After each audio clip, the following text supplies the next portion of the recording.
The Age of Discovery, or the Age of Exploration from the end of the 15th century to the 18th century, was an informal and loosely defined European historical period marking the time period in which extensive overseas exploration emerged as a powerful factor in European culture and the beginning of globalization. It also marks the rise of the period of widespread adoption in Europe of colonialism and mercantilism. Many lands previously unknown to Europeans were discovered during this period, though most were already inhabited. From the perspective of many non-Europeans, the Age of Discovery marked the arrival of settlers and invaders from a previously unknown continent. Global exploration started with the Portuguese discoveries of the Atlantic archipelagos of Madeira and the Azores, the coast of Africa, and the discovery of the sea route to India in 1498. And, on behalf of the Crown of Castile, Spain, the transatlantic voyages of Christopher Columbus between 1492 and 1502, and the first circumnavigation of the globe in 1519 to 1522. These discoveries led to numerous naval expeditions across the Atlantic, Indian and Pacific Oceans, and land expeditions in the Americas, Asia, Africa, and Australia that continued into the late 19th century, and ended with the exploration of the polar regions in the 20th century. European overseas exploration led to the rise of global trade and the European colonial empires, with the contact between the Old World, Europe, Asia and Africa, and the New World, the Americas and Australia, producing the Columbian Exchange, a wide transfer of plants, animals, food, human populations, including slaves, communicable diseases and culture between the Eastern and Western Hemispheres. This represented one of the most significant global events concerning ecology, agriculture, and culture in history. The Age of Discovery and later European exploration allowed the global mapping of the world, resulting in a new worldview and distant civilizations coming into contact, but also led to the propagation of diseases that decimated populations not previously in contact with Eurasia and Africa, and to the enslavement, exploitation, military conquest, and economic dominance of Europe and its colonies over native populations.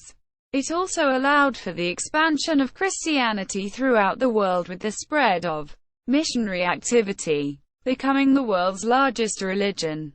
Overview. The Portuguese began systematically exploring the Atlantic coast of Africa from 1418, under the sponsorship of Prince Henry. Under Henry's direction, a new and much lighter ship was developed, the caravel, which could sail further and faster, and, above all, was highly maneuverable and could sail much nearer the wind, or into the wind. In 1488, Bartholomew Dias reached the Indian Ocean by this route. In 1492, the Catholic monarchs of Castile and Aragon funded Christopher Columbus's plan to sail west to reach the Indies by crossing the Atlantic. He landed on a continent uncharted by Europeans and seen as a new world, the Americas, to prevent conflict between Portugal and Castile, the crown under which Columbus made the voyage.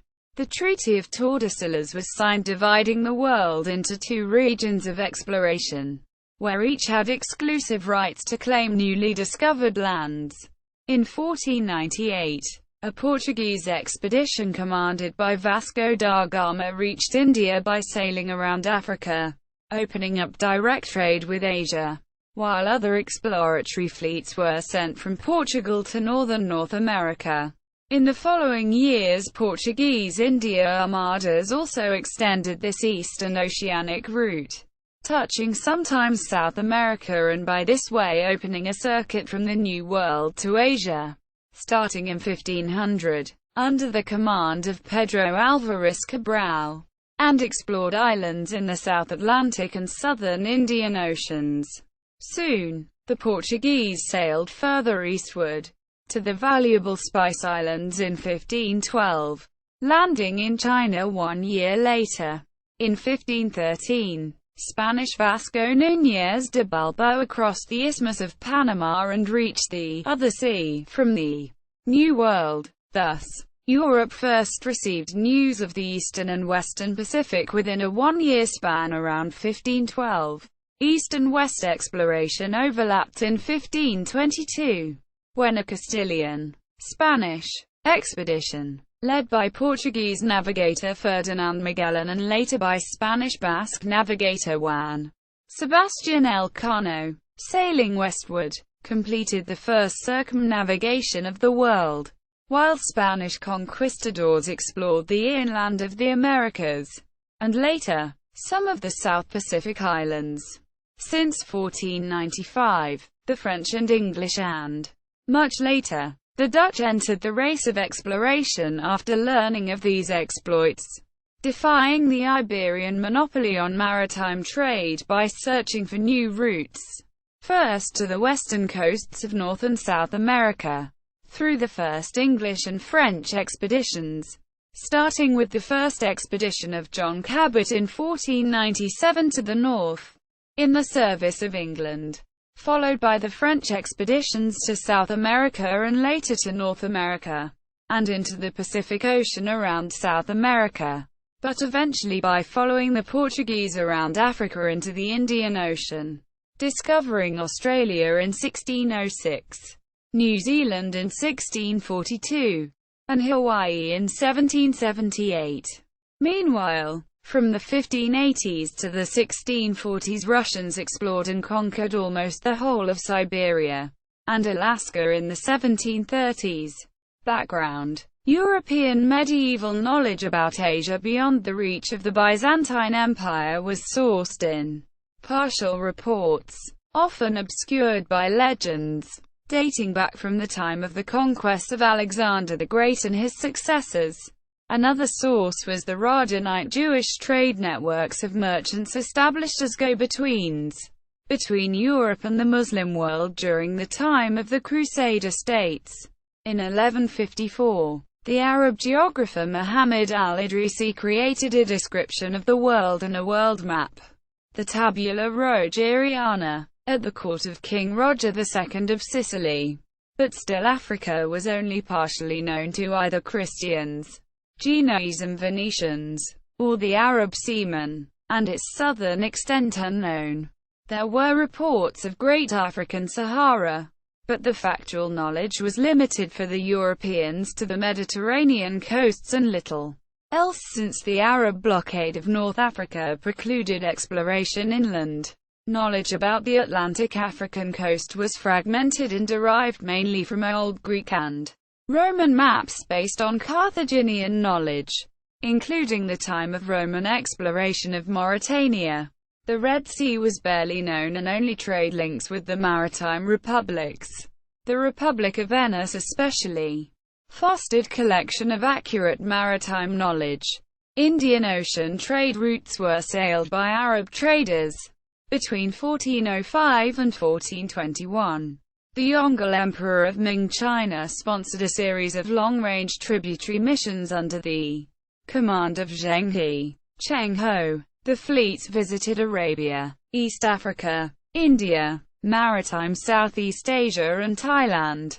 But the journeys, reported by Marwan, a Muslim voyager and translator, were halted abruptly after the emperor's death and were not followed up, as the Chinese Ming dynasty retreated in the Heijin, a policy of isolationism, having limited maritime trade. By 1400, a Latin translation of Ptolemy's Geographia reached Italy coming from Constantinople.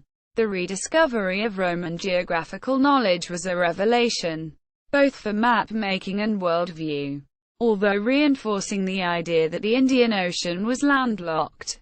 Medieval travel, 1241 to 1438. A prelude to the Age of Discovery was a series of European expeditions crossing Eurasia by land in the late Middle Ages. Although the Mongols had threatened Europe with pillage and destruction, Mongol states also unified much of Eurasia and, from 1206 on, The Pax Mongolica allowed safe trade routes and communication lines stretching from the Middle East to China. A series of Europeans took advantage of these to explore eastwards. Most were Italians, as trade between Europe and the Middle East was controlled mainly by the maritime republics.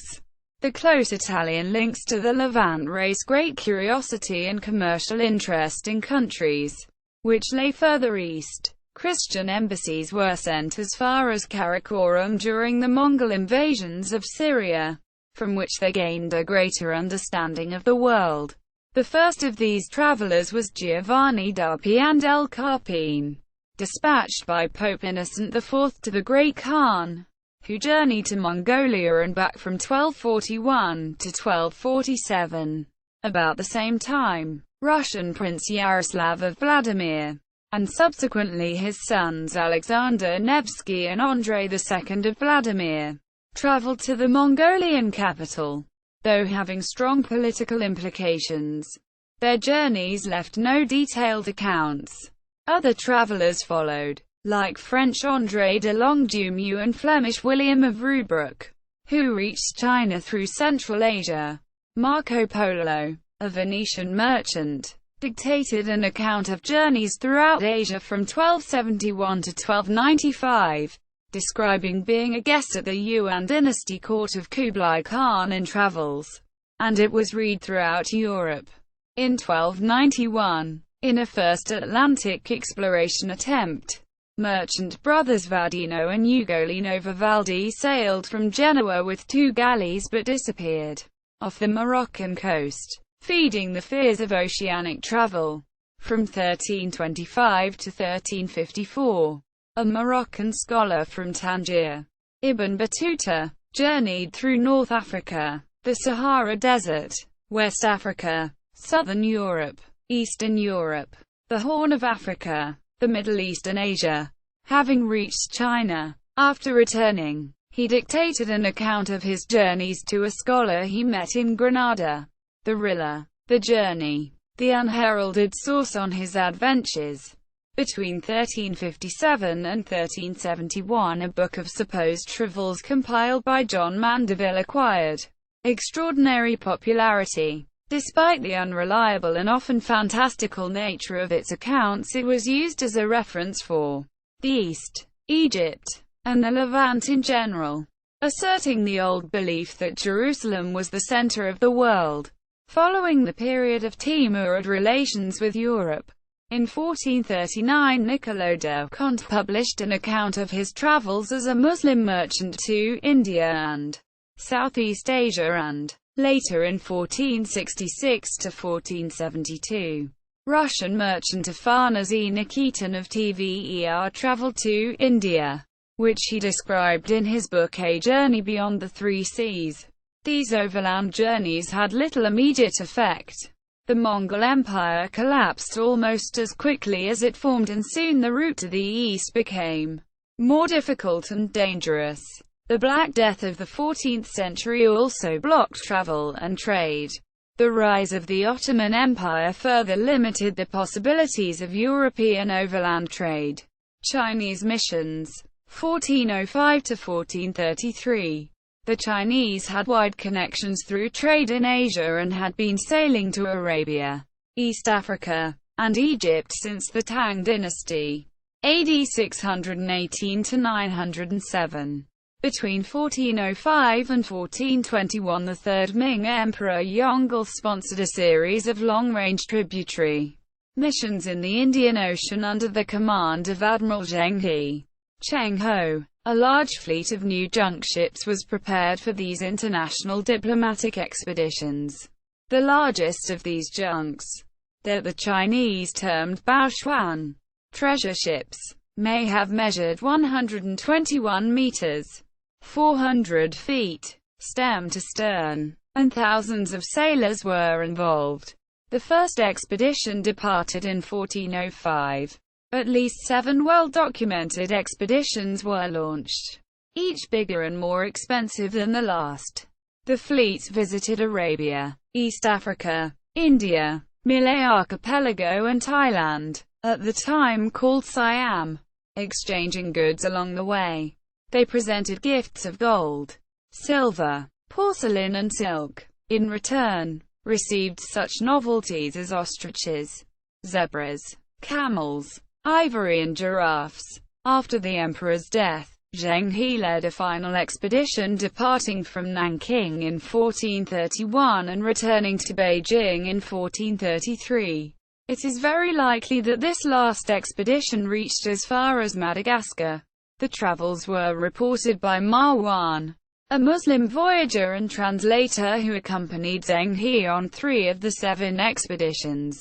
His account, published as Ying Yai Sheng Lam, Overall Survey of the Ocean's Shores, 1433. These long-distance journeys were not followed up, as the Chinese Ming dynasty retreated in the Heijin, a policy of isolationism, having limited maritime trade. Travels were halted abruptly after the emperor's death, as the Chinese lost interest in what they termed barbarian lands, turning inward, and successor emperors felt the expeditions were harmful to the Chinese state. Hongxi Emperor ended further expeditions and Shand Emperor suppressed much of the information about Zheng He's voyages. Atlantic Ocean, 1419 to 1507. From the 8th century until the 15th century, the Republic of Venice and neighboring maritime republics held the monopoly of European trade with the Middle East. The silk and spice trade, involving spices, incense, herbs, drugs and opium, made these Mediterranean city-states phenomenally rich. Spices were among the most expensive and demanded products of the Middle Ages, as they were used in medieval medicine, religious rituals, cosmetics, perfumery, as well as food additives and preservatives. They were all imported from Asia and Africa. Muslim traders, mainly descendants of Arab sailors from Yemen and Oman, dominated maritime routes throughout the Indian Ocean, tapping source regions in the Far East and shipping for trading emporiums in India, mainly Kozhikode, westward to Ormus in the Persian Gulf and Jeddah in the Red Sea. From there, overland routes led to the Mediterranean coasts. Venetian merchants distributed the goods through Europe until the rise of the Ottoman Empire. That eventually led to the fall of Constantinople in 1453, barring Europeans from important combined land-sea routes. Forced to reduce their activities in the Black Sea, and at war with Venice, the Genoese had turned to North African trade of wheat, olive oil, valued also as an energy source, and a search for silver and gold. Europeans had a constant deficit in silver and gold, as coin only went one way, out, spent on Eastern trade that was now cut off. Several European mines were exhausted, the lack of bullion leading to the development of a complex banking system to manage the risks in trade. The very first state bank, Banco di San Giorgio, was founded in 1407 at Genoa, sailing also into the ports of Bruges, Flanders, and England. Genoese communities were then established in Portugal, who profited from their enterprise and financial expertise. European sailing had been primarily close to land cabotage, guided by port-to-land charts. These charts specified proven ocean routes guided by coastal landmarks. Sailors departed from a known point, followed a compass heading, and tried to identify the location by its landmarks. For the first oceanic exploration, Western Europeans used the compass, as well as progressive new advances in cartography and astronomy. Arab navigational tools like the astrolabe and quadrant were used for celestial navigation.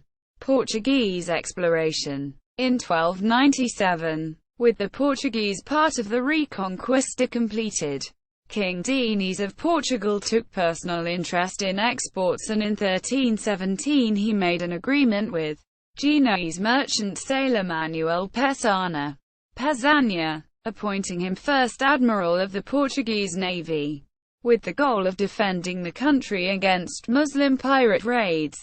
Outbreaks of bubonic plague led to severe depopulation in the second half of the 14th century. Only the sea offered alternatives, with most population settling in fishing and trading coastal areas. Between 1325 and 1357, Afonso IV of Portugal encouraged maritime commerce and ordered the first explorations. The Canary Islands, already known to the Genoese, were claimed as officially discovered under patronage of the Portuguese, but in 1344 Castile disputed them, expanding their rivalry into the sea. In 1415, Ceuta was conquered by the Portuguese, aiming to control navigation of the African coast. Young Prince Henry the Navigator was there and became aware of profit possibilities in the trans-Saharan trade routes. For centuries, slave and gold trade routes linking West Africa with the Mediterranean passed over the Western Sahara Desert, controlled by the Moors of North Africa. Henry wished to know how far Muslim territories in Africa extended, hoping to bypass them and trade directly with West Africa by sea. Find allies in legendary Christian lands to the south, like the long-lost Christian kingdom of Prestigion, and to probe whether it was possible to reach the Indies by sea, the source of the lucrative spice trade. He invested in sponsoring voyages down the coast of Mauritania, gathering a group of merchants, ship owners and stakeholders interested in new sea lanes. Soon the Atlantic islands of Madeira, 1419, and the Azores, 1427, were reached. In particular, they were discovered by voyages launched by the command of Prince Henry the Navigator, the expedition leader himself, who established settlements on the island of Madeira, was João Goncalves Zarco. At the time, Europeans did not know what lay beyond Cape Non, Cape Chorna, on the African coast, and whether it was possible to return once it was crossed. Nautical myths warned of oceanic monsters or an edge of the world, but Prince Henry's navigation challenged such beliefs. Starting in 1421, systematic sailing overcame it, reaching the difficult Cape Bojador that in 1434 one of Prince Henry's captains, galleons, finally passed. A major advance was the introduction of the caravel in the mid-15th century. A small ship able to sail windward more than any other in Europe at the time, evolved from fishing ships' designs. They were the first that could leave the coastal cabotage navigation and sail safely on the open Atlantic. For celestial navigation, the Portuguese used the ephemerides, which experienced a remarkable diffusion in the 15th century. These were astronomical charts plotting the location of the stars over a distinct period of time. Published in 1496 by the Jewish astronomer, astrologer, and mathematician Abraham Zacuto, the Almanac Perpetuum included some of these tables for the movements of stars. These tables revolutionized navigation, allowing the calculation of latitude. Exact longitude, however, remained elusive, and mariners struggled to determine it for centuries. Using the caravel, systematic exploration continued ever more southerly, advancing on average 1 degree a year. Senegal and Cape Verde Peninsula were reached in 1445 and in 1446. Alvaro Fernandez pushed on almost as far as present-day Sierra Leone. In 1453, the fall of Constantinople to the hands of the Ottomans was a blow to Christendom and the established business relations linking with the East. In 1455, Pope Nicholas V issued the Bull Romanus Pontifex, reinforcing the previous Dum Diversas.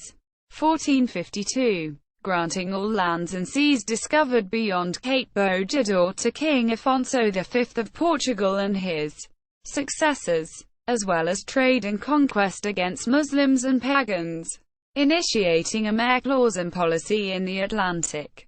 The king, who had been inquiring of Genoese experts about a seaway to India, commissioned the Fra Mauro world map.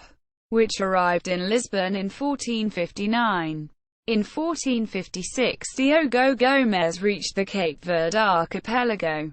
In the next decade, several captains at the service of Prince Henry, including the Genoese Antonio Darnoli and Venetian Alvise Cadamosto, discovered the remaining islands which were occupied. During the 15th century, the Gulf of Guinea would be reached in the 1460s. Portuguese exploration after Prince Henry. In 1460, Pedro de Sintra reached Sierra Leone. Prince Henry died in November that year, after which, given the meagre revenues, exploration was granted to Lisbon merchant Fernão Gomes in 1469, who in exchange for the monopoly of trade in the Gulf of Guinea had to explore 100 miles, 161 kilometers, each year for 5 years. With his sponsorship, explorers João de Santarém, Pedro Escobar, Lopo Goncalves, Fernão de Po, and Pedro de Sintra made it even beyond those goals. They reached the southern hemisphere and the islands of the Gulf of Guinea, including São Tomé and Príncipe and Elmina on the Gold Coast in 1471. In the southern hemisphere, they used the Southern Cross as the reference for celestial navigation. There, in what came to be called the Gold Coast, in what is today Ghana, a thriving alluvial gold trade was found among the natives and Arab and Berber traders. In 1478, during the War of the Castilian Succession, near the coast at Elmina was fought a large battle between a Castilian armada of 35 caravels and a Portuguese fleet for hegemony of the Guinea trade. Gold, slaves, ivory and Melgeta pepper. The war ended with a Portuguese naval victory followed by the official recognition by the Catholic monarchs of Portuguese sovereignty over most of the disputed West African territories embodied in the Treaty of Alcacovas, 1479. See entry on Elmina. This was the first colonial war among European powers. In 1481, the recently crowned João II decided to build São Jorge da Mina factory. In 1482, the Congo River was explored by Diogo Cao, who in 1486 continued to Cape Cross, modern Namibia. The next crucial breakthrough was in 1488, when Bartholomew Dias rounded the southern tip of Africa, which he named Cape of Storms, Cabo das Tormentas, anchoring at Mossel Bay and then sailing east as far as the mouth of the Great Fish River, proving that the Indian Ocean was accessible from the Atlantic. Simultaneously, Pero da Covilhã, sent out traveling secretly overland, had reached Ethiopia, having collected important information about the Red Sea and Quenya coast, suggesting that a sea route to the Indies would soon be forthcoming.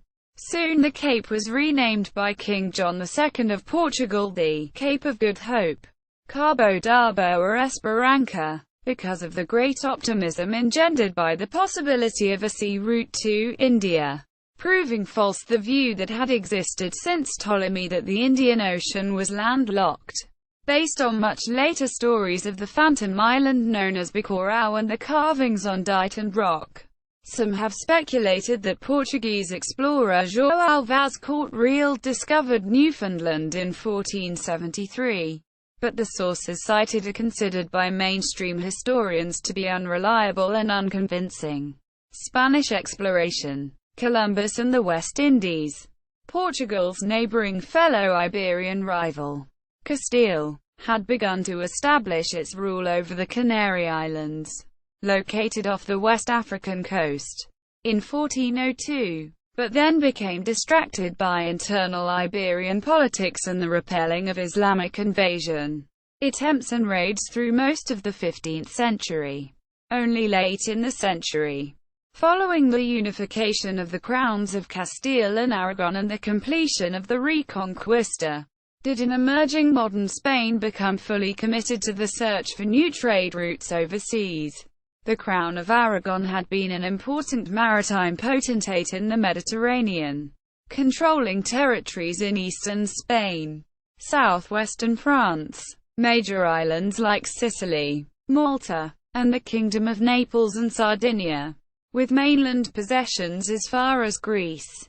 In 1492 the joint rulers conquered the Moorish Kingdom of Granada, which had been providing Castile with African goods through tribute, and decided to fund Christopher Columbus's expedition in the hope of bypassing Portugal's monopoly on West African sea routes to reach the Indies, East and South Asia, by traveling west. Twice before, in 1485 and 1488, Columbus had presented the project to King John II of Portugal, who rejected it. On the evening of 3 August 1492, Columbus departed from Palos de la Frontera with 3 ships, one larger carrack, Santa Maria, nicknamed Galaga, the Galician, and 2 smaller caravels, Pinta, the Painted, and Santa Clara, nicknamed Nina. Columbus first sailed to the Canary Islands, where he restocked for what turned out to be a 5-week voyage across the ocean, crossing a section of the Atlantic that became known as the Sargasso Sea. Land was sighted on 12 October 1492, and Columbus called the island, now the Bahamas, San Salvador, in what he thought to be the West Indies. Columbus also explored the northeast coast of Cuba, landed on 28 October, and the northern coast of Hispaniola. By 5 December, he was received by the native cacique Guacanagari, who gave him permission to leave some of his men behind. Columbus left 39 men and founded the settlement of La Navidad in what is now present-day Haiti. Before returning to Spain, he kidnapped some 10 to 25 natives and took them back with him. Only 7 or 8 of the native Indians arrived in Spain alive, but they made quite an impression on Seville. On the return, a storm forced him to dock in Lisbon.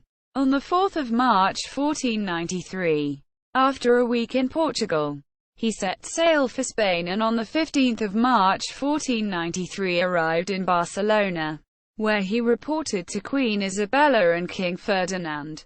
Word of his discovery of new lands rapidly spread throughout Europe.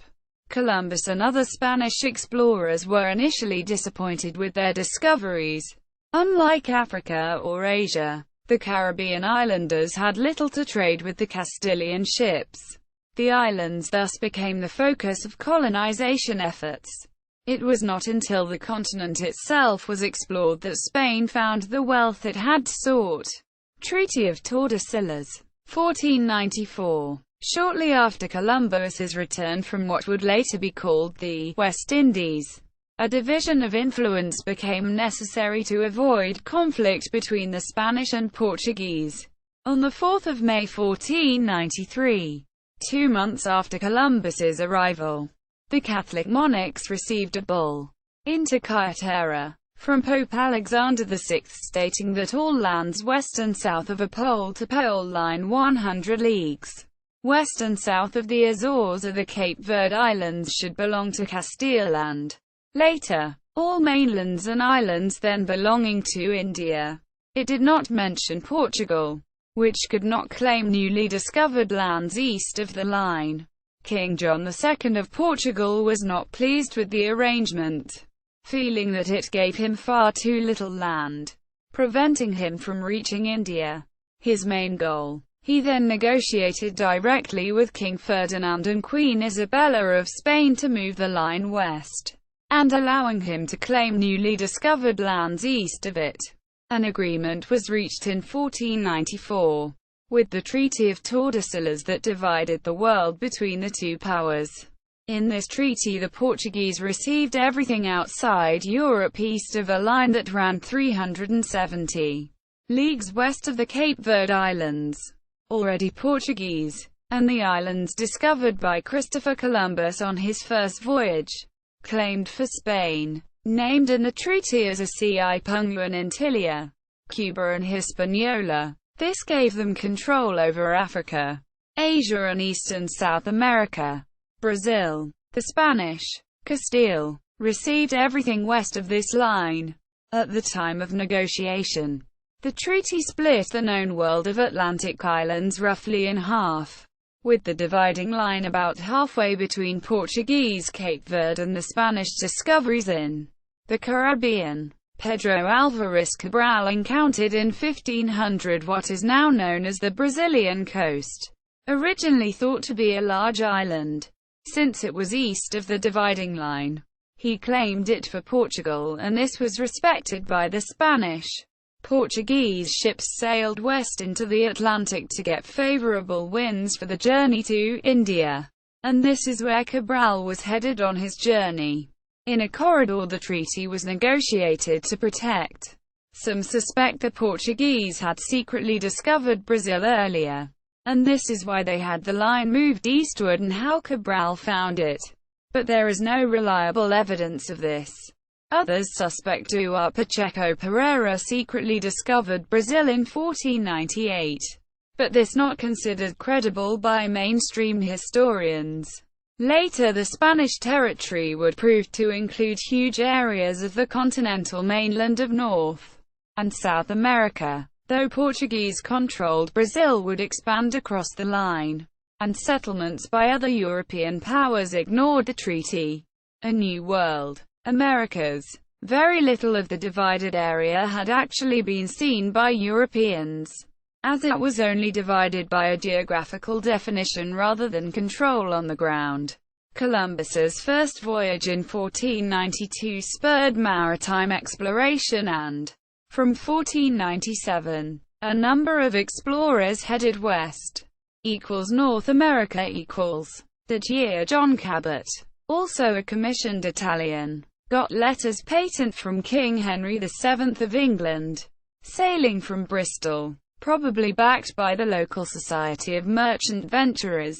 Cabot crossed the Atlantic from a northerly latitude hoping the voyage to the West Indies would be shorter and made a landfall somewhere in North America, possibly Newfoundland. In 1499 João Fernandes Lavrador was licensed by the King of Portugal, and together with Pero de Barcelos they first sighted Labrador, which was granted and named after him. After returning he possibly went to Bristol to sail in the name of England. Nearly at the same time, between 1499 and 1502, brothers Gaspar and Miguel Correal explored and named the coasts of Greenland and also Newfoundland. Both explorations are noted in the 1502 Cantino Planisphere, the True Indies, and Brazil =. In 1497, newly crowned King Manuel I of Portugal sent an exploratory fleet eastwards, fulfilling his predecessor's project of finding a route to the Indies. In July 1499 news spread that the Portuguese had reached the True Indies, as a letter was dispatched by the Portuguese king to the Spanish Catholic monarchs one day after the celebrated return of the fleet. The third expedition by Columbus, Indiana 1498, was the beginning of the first successful Castilian Spanish colonization in the West Indies, on the island of Hispaniola. Despite growing doubts, Columbus refused to accept that he had not reached the Indies. During the voyage he discovered the mouth of the Orinoco River on the north coast of South America, now Venezuela, and thought that the huge quantity of fresh water coming from it could only be from a continental landmass, which he was certain was the Asian mainland. As shipping between Seville and the West Indies grew, knowledge of the Caribbean islands, Central America and the northern coast of South America grew. One of these Spanish fleets, that of Alonso de Ojeda and Amerigo Vespucci in 1499 to 1500, reached land at the coast of what is now Guyana.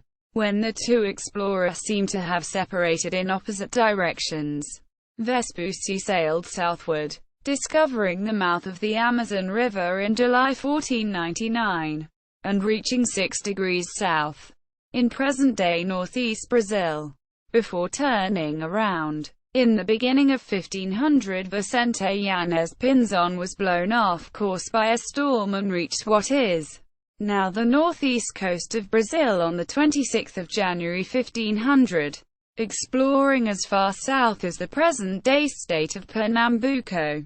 His fleet was the first to fully enter the Amazon River estuary, which he named Rio Santa Maria de la Mar Dulce, St. Mary's River of the Sweet Sea.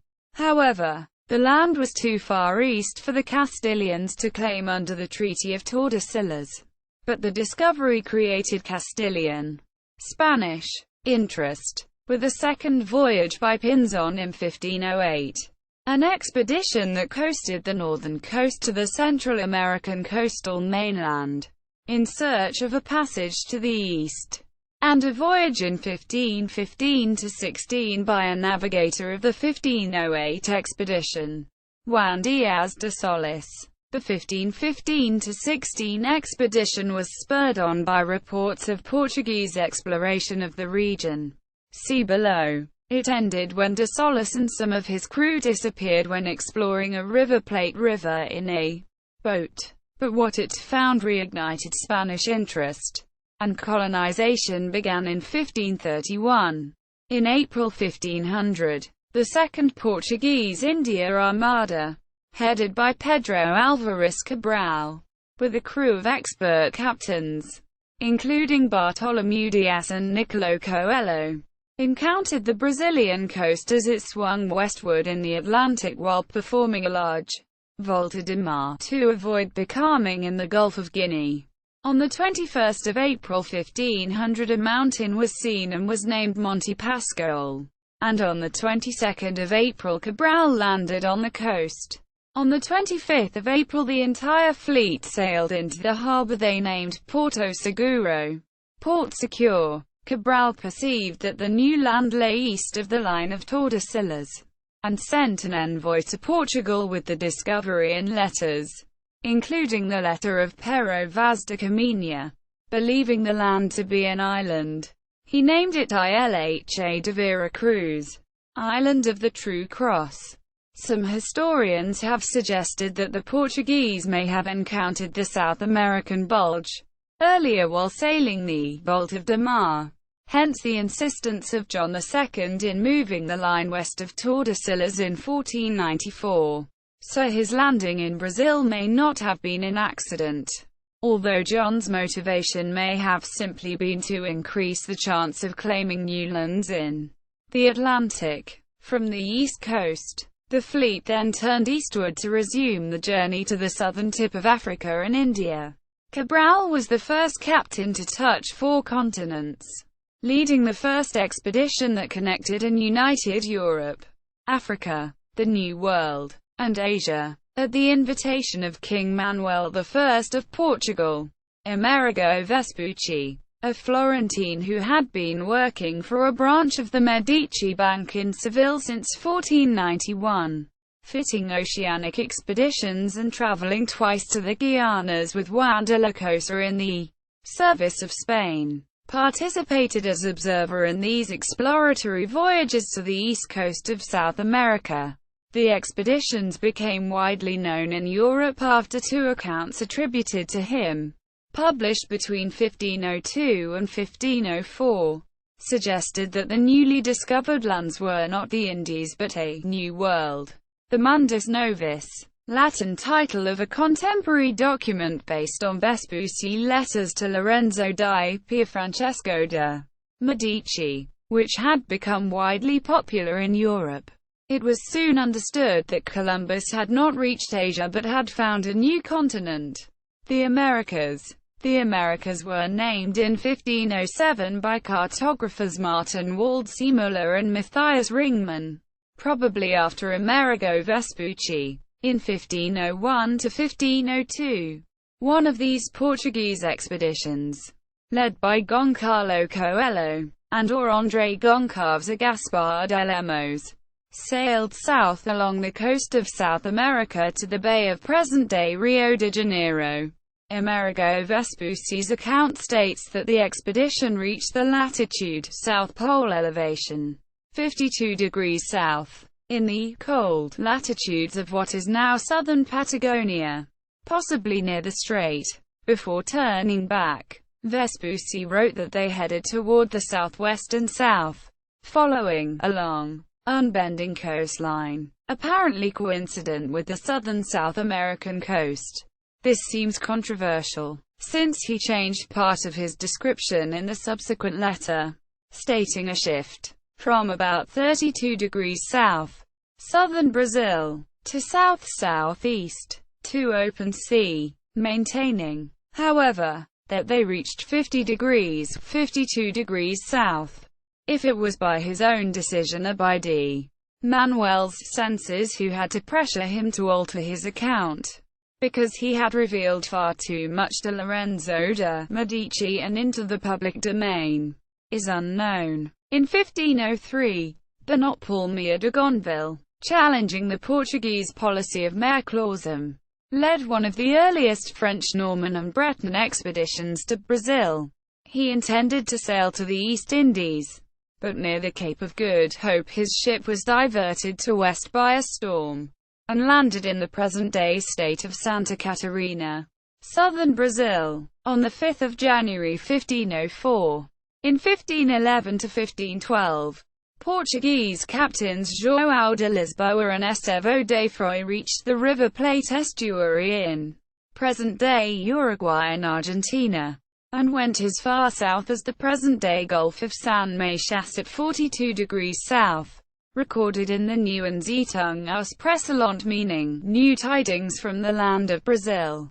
The expedition reached a cape extending north to south which they called Cape of Santa Maria, Punta del Este, keeping the name the cape nearby, and after 40 degrees south they found a cape, or a point, a place extending into the sea, and a gulf. In June and July, after they had navigated for nearly 300 kilometers, 186 miles, to round the cape, they again sighted the continent on the other side, and steered towards the northwest. But a storm prevented them from making any headway. Driven away by the Tramontana north wind, they retraced their course. Also gives the first news of the White King and the people of the mountains, to the interior, the Inca Empire, and a gift, an axe of silver, obtained from the Charrua natives on the return to the coast side of Brazil, and to west, along the coast and the River Plate estuary, and offered to King Manuel I. Christopher de Haro, a Flemish of Sephardic origin, one of the financiers of the expedition along with D. Nuno Manuel, who would serve the Spanish crown after 1516, believed that the navigators had discovered a southern strait to Western Asia. In 1519, an expedition sent by the Spanish crown to find a way to Asia was led by the experienced Portuguese navigator Ferdinand Magellan. The fleet explored the rivers and bays as it charted the South American coast until it found a way to the Pacific Ocean through the Strait of Magellan. In 1524–1525, Alexo Garcia, a Portuguese conquistador, possibly a veteran of the Solis expedition of 1516, led a private expedition of a few shipwrecked Castilian and Portuguese adventurers that recruited about 2,000 Guarani Indians. They explored the territories of present-day southern Brazil, Paraguay and Bolivia, using the native trail network, the Pibiru. They were also the first Europeans to cross the Chaco and reach the outer territories of the Inca Empire on the hills of the Andes, near Sucre, Indian Ocean, 1497–1513. Gama's route to India, protected from direct Spanish competition by the Treaty of Tordesillas. Portuguese eastward exploration and colonization continued apace. Twice, in 1485 and 1488, Portugal officially rejected Christopher Columbus's idea of reaching India by sailing westwards. King John II of Portugal's experts rejected it, for they held the opinion that Columbus's estimation of a travel distance of 2,400 miles, 3,860 kilometers, was undervalued. and in part because Bartholomew Diaz departed in 1487 trying the rounding of the southern tip of Africa. Therefore they believed that sailing east would require a far shorter journey. Diaz's return from the Cape of Good Hope in 1488, and Pero da Coval has travelled to Ethiopia overland indicated that the richness of the Indian Sea was accessible from the Atlantic. A long overdue expedition was prepared under new King Manuel I of Portugal. On July 1497 a small exploratory fleet of 4 ships and about 170 men left Lisbon under the command of Vasco da Gama. By December the fleet passed the Great Fish River, where Diaz had turned back, and sailed into unknown waters. On the 20th of May 1498, they arrived at Calicut. The efforts of Vasco da Gama to get favorable trading conditions were hampered by the low value of their goods, compared with the valuable goods traded there. 2 years and 2 days after departure, Gama and a survivor crew of 55 men returned in glory to Portugal as the first ships to sail directly from Europe to India. In 1500, a second, larger fleet of 13 ships and about 1,500 men was sent to India. Under command of Pedro Álvares Cabral they made a first landfall on the Brazilian coast. Later, in the Indian Ocean, one of Cabral's ships reached Madagascar, 1501, which was partly explored by Tristão da Cunha in 1507. Mauritius was discovered in 1507. Socotra occupied in 1506. In the same year Lourenço de Almeida landed in Sri Lanka. The eastern island named Taprobane, in remote accounts of Alexander the Great's and 4th century BC Greek geographer Megasthenes. On the Asiatic mainland the first factories, trading posts, were established at Kochi and Calicut, 1501, and then Goa, 1510. The Spice Islands, and China. In 1511, Afonso de Albuquerque conquered Malacca for Portugal, then the center of Asian trade. East of Malacca, Albuquerque sent several diplomatic missions. Duarte Fernandes is the first European envoy to the Kingdom of Siam, modern Thailand, getting to know the secret location of the so-called Spice Islands, the Maluku Islands, mainly the Banda, then the single world source of nutmeg and cloves, was the main purpose for the travels in the Indian Sea. He sent an expedition led by Antonio de Abreu to Banda, via Java and the Lesser Sunda Islands, where they were the first Europeans to arrive in early 1512.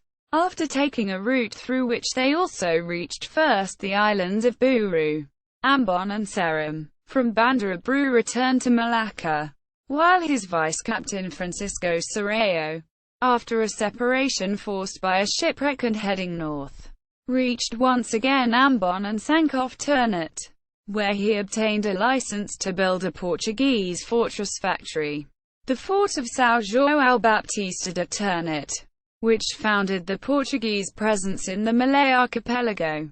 In May 1513 Jorge Álvares, one of the Portuguese envoys, reached China. Although he was the first to land on Linton Island in the Pearl River Delta, it was Rafael Perestrello, a cousin of the famed Christopher Columbus, who became the first European explorer to land on the southern coast of mainland China and trade in Guangzhou in 1516. Commanding a Portuguese vessel with a crew from a Malaysian junk that had sailed from Malacca, Fernão Perez de Andrade visited Canton in 1517 and opened up trade with China. The Portuguese were defeated by the Chinese in 1521 at the Battle of Tunman and in 1522 at the Battle of Zisauin, during which the Chinese captured Portuguese breech-loading swivel guns and reverse-engineered the technology, calling them Phalangi, Frankish guns, since the Portuguese were called Phalangi by the Chinese. After a few decades, Hostilities between the Portuguese and Chinese ceased, and in 1557 the Chinese allowed the Portuguese to occupy Macau, to enforce a trade monopoly. Muscat and Hormuz in the Persian Gulf were seized by Afonso de Albuquerque in 1507, and in 1507 and 1515, respectively. He also entered into diplomatic relations with Persia. In 1513, while trying to conquer Aden, an expedition led by Albuquerque cruised the Red Sea inside the Bab al-Mandeb, and sheltered at Comorin Island.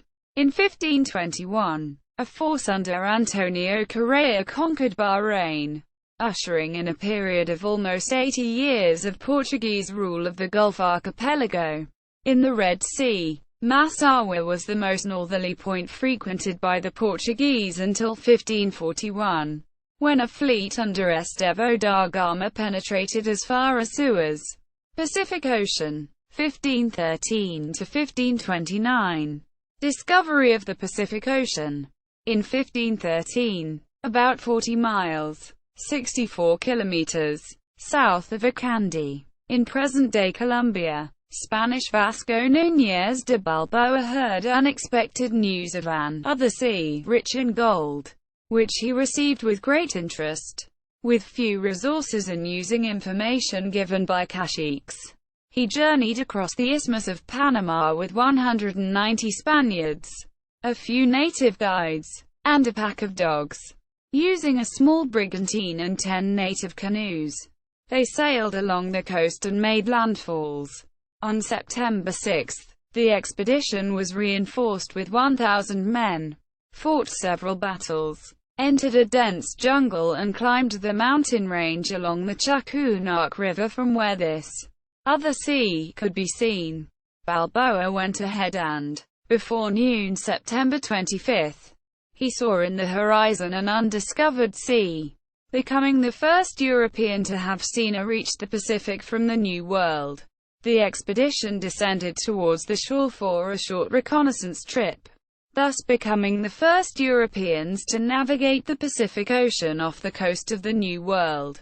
After traveling more than 110 kilometers, 68 miles, Balboa named the bay where they ended up San Miguel. He named the new sea Mar del Sur, South Sea, since they had traveled south to reach it. Balboa's main purpose in the expedition was the search for gold-rich kingdoms. To this end, he crossed through the lands of caciques to the islands, naming the largest one Isla Rica, Rich Island, today known as Isla del Rey. He named the entire group Archipelago de las Perlas, which they still keep today. Subsequent developments to the east. In 1515 to 1516, the Spanish fleet led by Juan Díaz de Solís sailed down the east coast of South America as far as Rio de la Plata, which Solís named shortly before he died, while trying to find a passage to the South Sea. At the same time, the Portuguese in Southeast Asia made the first European report on the Western Pacific, having identified Luzon east of Borneo and named its inhabitants the Lucos. In the modern Philippines, first circumnavigation. By 1516 several Portuguese navigators, conflicting with King Manuel I of Portugal, had gathered in Seville to serve the newly crowned Charles I of Spain. Among them were explorers Diogo and Duarte Barbosa, Estevão Gomes, João Serrao and Ferdinand Magellan, cartographers Jorge Rionel and Diogo Ribeiro, cosmographers Francisco and Rui Falero, and the Flemish merchant Christopher de Haro. Ferdinand Magellan, who had sailed in India for Portugal up to 1513, when the Maluku Islands were reached, kept contact with Francisco Serrao living there, developed the theory that the islands were in the Tordesillas Spanish area, supported on studies by Falero brothers. Aware of the efforts of the Spanish to find a route to India by sailing west, Magellan presented his plan to Charles I of Spain. The king and Christopher de Haro financed Magellan's expedition. A fleet was put together, and Spanish navigators such as Juan Sebastián Elcano joined the enterprise. On August 10, 1519, they departed from Seville with a fleet of 5 ships. The flagship Trinidad under Magellan's command, San Antonio, Concepcion, Santiago and Victoria, the first being a caravel, and all others rated as carracks or naus, with a crew of about 237 men from several nations, with the goal of reaching the Maluku Islands by traveling west, trying to reclaim it under Spain's economic and political sphere. The fleet sailed further and further south, avoiding the Portuguese territories in Brazil, and become the first to reach Tierra del Fuego at the tip of the Americas. On October 21, starting in Cape Virginus, they began an arduous trip through a 373-mile, 600 kilometers long strait that Magellan named Estrecho de Todos los Santos, the modern Strait of Magellan. On November 28, 3 ships entered the Pacific Ocean, then named Mar Pacifico because of its apparent stillness. The expedition managed to cross the Pacific. Magellan died in the Battle of Mactan in the Philippines, leaving the Spaniard Juan Sebastián Elcano the task of completing the voyage, reaching the Spice Islands in 1521. On September 6, 1522, Victoria returned to Spain, thus completing the first circumnavigation of the globe. Of the men who set out on 5 ships, only 18 completed the circumnavigation and managed to return to Spain in this single vessel led by Elcano. 17 others arrived later in Spain, 12 captured by the Portuguese in Cape Verde some weeks earlier, and between 1525 and 1527, and 5 survivors of the Trinidad. Antonio Pigafetta, a Venetian scholar and traveler who had asked to be on board and become a strict assistant of Magellan, kept an accurate journal that became the main source for much of what we know about this voyage. This round-the-world voyage gave Spain valuable knowledge of the world and its oceans, which later helped in the exploration and settlement of the Philippines.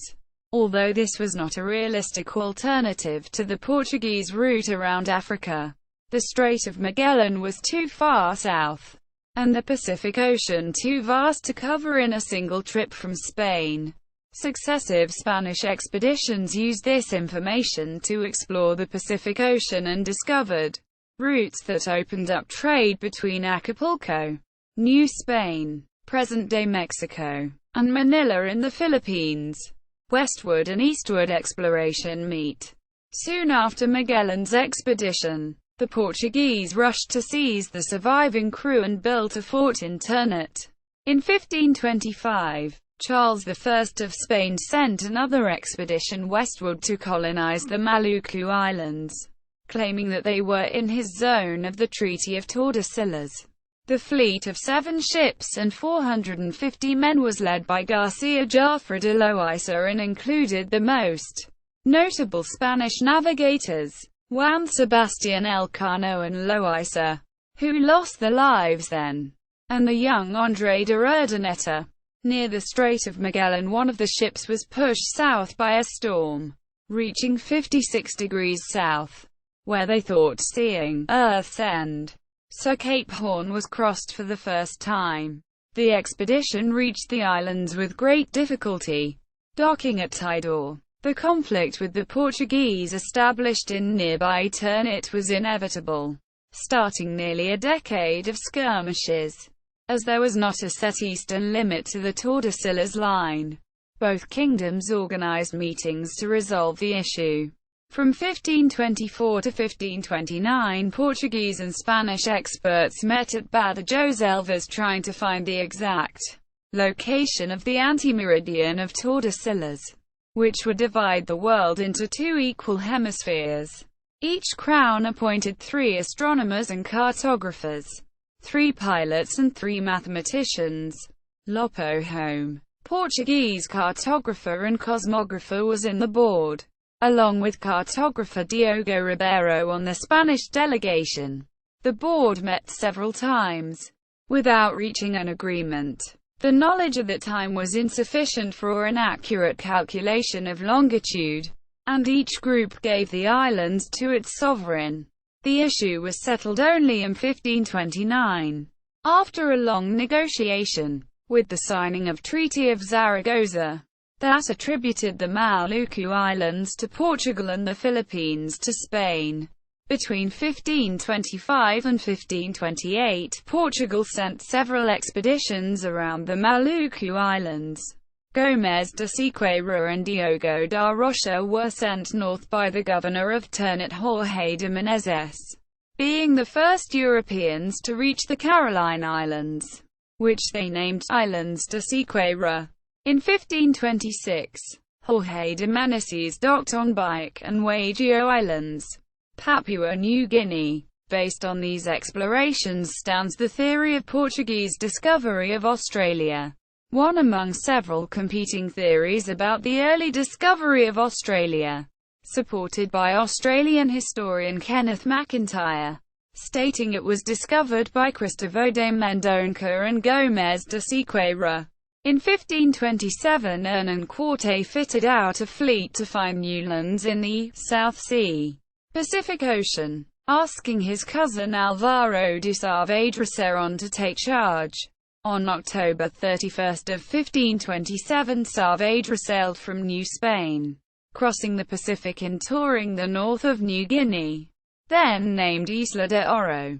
In October 1528, one of the vessels reached the Maluku Islands. In his attempt to return to New Spain, he was diverted by the northeast trade winds, which threw him back, so he tried sailing back down to the south. He returned to New Guinea and sailed northeast, where he sighted the Marshall Islands and the Admiralty Islands, but again was surprised by the winds, which brought him a third time to the Moluccas. This westbound return route was hard to find, but was eventually discovered by André de Urdaneta in 1565. Inland Spanish conquistadors, 1519 to 1532.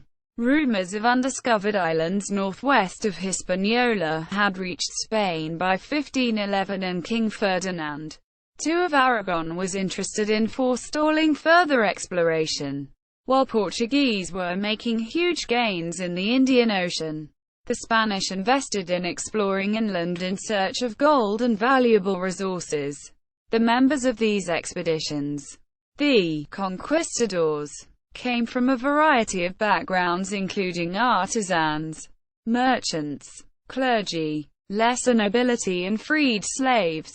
They usually supplied their own equipment in exchange for a share in profits, having no direct connection with the royal army, and often no professional military training or experience.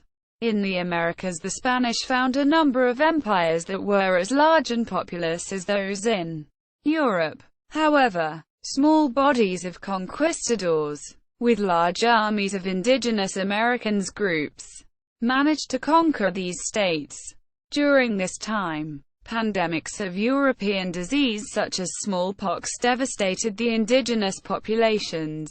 Once Spanish sovereignty was established, the Spanish focused on the extraction and export of gold and silver. In 1512, to reward Juan Ponce de Leon for exploring Puerto Rico in 1508, King Ferdinand urged him to seek these new lands. He would become governor of discovered lands, but was to finance himself all exploration. With 3 ships and about 200 men, El Ayacucho set out from Puerto Rico in March 1513. In April they sighted land and named it La Florida, because it was Easter, Florida, season, believing it was an island, becoming credited as the first European to land in the continent. The arrival location has been disputed between St. Augustine, Ponce de Leon Inlet and Melbourne Beach. They headed south for further exploration, and on April 8 encountered a current so strong that it pushed them backwards. This was the first encounter with the Gulf Stream that would soon become the primary route for eastbound ships leaving the Spanish Indies bound for Europe. They explored down the coast, reaching Biscayne Bay, dry Tortugas, and then sailing southwest in an attempt to circle Cuba to return, reaching Grand Bahama on July. Cortés, Mexico and the Aztec Empire. In 1517, Cuba's governor Diego Velázquez de Cuellar commissioned a fleet under the command of Hernández de Córdoba to explore the Yucatan Peninsula. They reached the coast where Mayans invited them to land, but were attacked at night and only a remnant of the crew returned. Velázquez then commissioned another expedition led by his nephew Juan de Grijalva, who sailed south along the coast to Tabasco, part of the Aztec Empire. In 1518, Velázquez gave the mayor of the capital of Cuba, Hernán Cortés, the command of an expedition to secure the interior of Mexico, but, due to an old gripe between them, revoked the charter. In February 1519, Cortés went ahead anyway, in an act of open mutiny.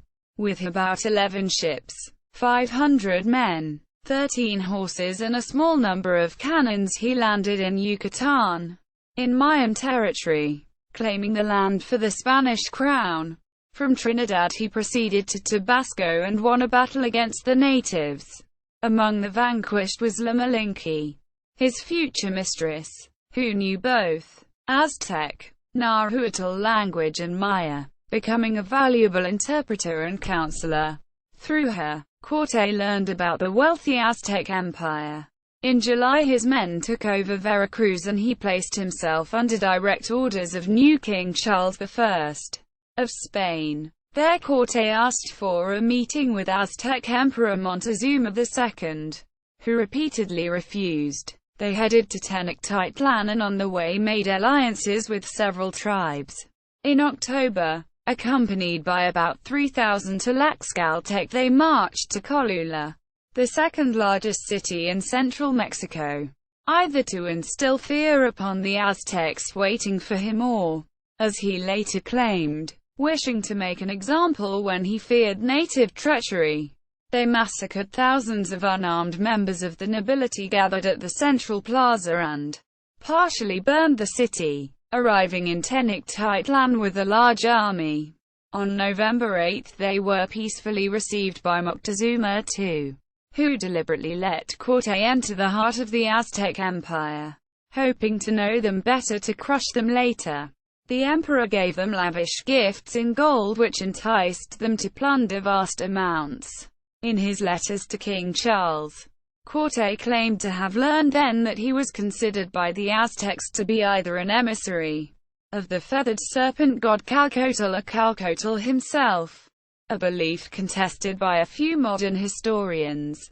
But he soon learned that his men on the coast had been attacked, and decided to hostage Moctezuma in his palace, demanding a ransom as tribute to King Charles. Meanwhile, Velázquez sent another expedition, led by Pánfilo de Narváez, to oppose Cortés. Arriving in Mexico in April 1520 with 1,100 men, Cortés left 200 men in Tenochtitlan and took the rest to confront Narváez, whom he overcame, convincing his men to join him. In Tenochtitlan, one of Cortés's lieutenants committed a massacre in the Great Temple, triggering local rebellion. Cortés speedily returned, attempting the support of Moctezuma, but the Aztec emperor was killed, possibly stoned by his subjects.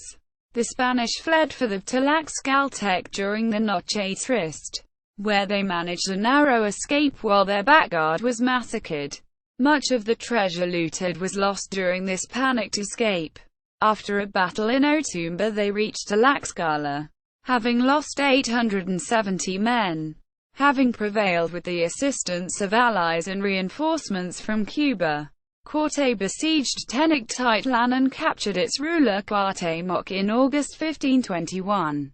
As the Aztec Empire ended, he claimed the city for Spain, renaming it Mexico City, Pizarro's Peru and the Inca Empire. A first attempt to explore western South America was undertaken in 1522 by Pascual de Andagoya. Native South Americans told him about a gold-rich territory on a river called Peru. Having reached San Juan River, Colombia, Andagoya fell ill and returned to Panama, where he spread news about Peru as the legendary El Dorado. These, along with the accounts of success of Hernán Cortés, caught the attention of Pizarro. Francisco Pizarro had accompanied Balboa in the crossing of the Isthmus of Panama. In 1524 he formed a partnership with priest Hernando de Luque and soldier Diego de Almagro to explore the south, agreeing to divide the profits. They dubbed the enterprise the Empresa del Levante. Pizarro would command, Almagro would provide military and food supplies, and Luque would be in charge of finances and additional provisions. On 13 September 1524, the first of 3 expeditions left to conquer Peru with about 80 men and 40 horses. The expedition was a failure, reaching no farther than Colombia before succumbing to bad weather, hunger and skirmishes with hostile locals, where Almagro lost an eye. The place names bestowed along their route: Puerto Deseado, Desired Port, Puerto del Hambre, Port of Hunger, and Puerto Quemado, Burned Port, attest to the difficulties of their journey. 2 years later they began a second expedition with reluctant permission from the governor of Panama. In August 1526, they left with 2 ships, 160 men and several horses. Upon reaching San Juan River they separated, Pizarro staying to explore the swampy coasts and Almagro sent back for reinforcements. Pizarro's main pilot sailed south and, after crossing the equator, captured a raft from Tumbes. To his surprise, it carried textiles, ceramic and much-desired gold, silver, and emeralds, becoming the central focus of the expedition. Soon Almagro joined with reinforcements and they resumed. After a difficult voyage facing strong winds and currents, they reached Atacames where they found a large native population under Inca rule. But they did not land.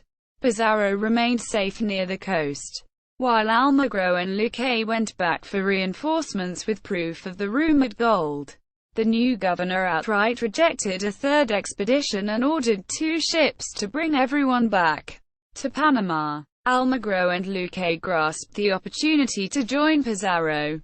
When they arrived at the Isla de Gallo, Pizarro drew a line in the sand, saying, "There lies Peru with its riches. Here, Panama and its poverty. Choose, each man, what best becomes a brave Castilian."